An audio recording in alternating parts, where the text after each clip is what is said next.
جی وعلیکم السلام ورحمۃ اللہ وبرکاتہ۔ یہ محترم بھائی نے ایک پوسٹ بھیجی ہے جی، اللہ کے نبی صلی اللہ علیہ وسلم خود ہاتھ سے پکڑ کر جنت لے جائیں جی۔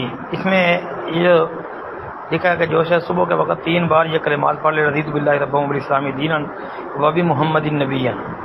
محترم بھائی یہ جو ہاتھ پکڑ کر جنت میں لے جائیں گے، یہ شیخ البانی رحمۃ اللہ علیہ نے سلسلہ صحیحہ کے اندر بھی، اس کے علاوہ یہ ترغیب کے اندر بھی روایت آتی ہے، شیخ البانی رحمۃ اللہ علیہ کی صحیح ترغیب کے اندر بھی موجود ہے۔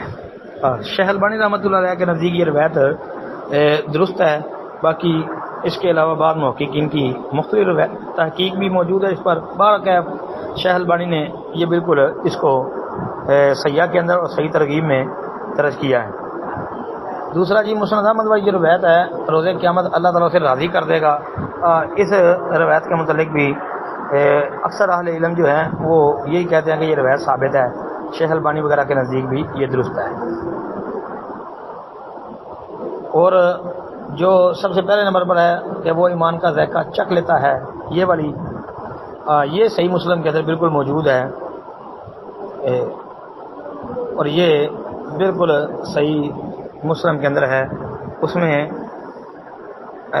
من رضی باللہ ربا وبالاسلام دینا وبی محمد رسولا، یہ الفاظ آتے ہیں، یہ صحیح مسلم میں ہے، اور امام مسلم رحمۃ اللہ علیہ نے باب بھی یہی قائم کیا ہے جی، ایمان کا ذائقہ چکھنے کے حوالے سے۔ السلام علیکم ورحمۃ اللہ۔